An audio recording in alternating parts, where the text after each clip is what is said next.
Bonjour et bienvenue sur Mali Actu TV. Je suis Oumou Kamara. Le Mali se prépare activement à affronter la saison des pluies avec un plan ambitieux de plus de 4 milliards de francs CFA pour protéger ses populations. Le comité interministériel de gestion des crises et catastrophes s'est réuni pour la première fois afin d'examiner 2 documents stratégiques majeurs. Cette rencontre marque le lancement officiel des préparatifs pour l'hivernage 2026, avec la présentation du plan de prévention élaboré par le Centre de coordination et de gestion des crises, le CECOGEC, placé sous la tutelle du ministère de la Sécurité et de la Protection civile. Un second document tout aussi crucial concernant la libération des servitudes et lits des marigots de Bamako a également été présenté par le ministère de l'Urbanisme. Ces 2 axes d'intervention visent à renforcer considérablement la capacité du Mali à faire face aux défis climatiques qui s'annoncent. Le directeur du CECOGEC a détaillé une stratégie ambitieuse reposant sur 4 piliers fondamentaux. Premièrement, la coordination et la gouvernance constituent le socle de cette approche, visant à établir les bases d'une action collective véritablement efficace entre tous les acteurs concernés. Deuxièmement, le renforcement des mesures anticipatoires permettra d'intégrer des actions concrètes pour sensibiliser les acteurs locaux aux risques et aux bonnes pratiques. Troisièmement, la gestion des crises et l'assistance humanitaire prévoit le prépositionnement de kits d'urgence et l'aménagement de sites d'accueil pour les populations potentiellement affectées. Enfin, quatrièmement, la protection des écoles et la résilience du système éducatif font l'objet d'innovations spécifiques pour garantir la continuité de l'enseignement même en période de crise.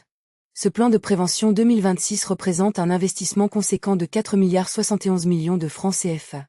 Il faut préciser que cette enveloppe budgétaire permettra de mettre en œuvre une dizaine d'objectifs précis, témoignant de l'ampleur et de la complexité de ce dispositif préventif.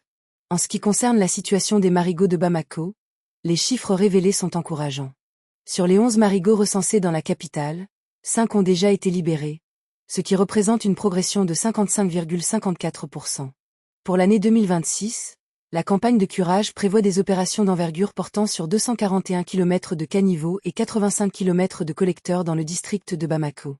L'importance de ces mesures ne peut être sous-estimée dans le contexte actuel où les changements climatiques intensifient les risques d'inondations urbaines. La libération des lits des marigots et le curage systématique des infrastructures de drainage sont essentiels pour prévenir les catastrophes qui affectent régulièrement les populations bamakoises durant la saison des pluies. Cette approche intégrée, combinant planification stratégique et action concrète sur le terrain, démontre la volonté des autorités de passer d'une gestion réactive des crises à une véritable culture de la prévention. Le Premier ministre a salué la qualité du travail accompli par les ministères de la Sécurité et de l'Urbanisme dans l'élaboration de ces documents stratégiques. Pour maintenir cette dynamique et assurer un suivi rigoureux, il a annoncé que le comité de crise se réunira désormais 2 fois par mois. Ces rencontres régulières se poursuivront jusqu'à l'activation du CECOGEC en mode crise, garantissant ainsi une préparation optimale face aux défis de l'hivernage. Voilà pour cette actualité. Pour suivre l'évolution de ce dossier et retrouver l'ensemble de nos articles, rendez-vous sur maliactu.net. Je suis Oumou Kamara, merci de votre fidélité, et à très bientôt sur Mali Actu TV.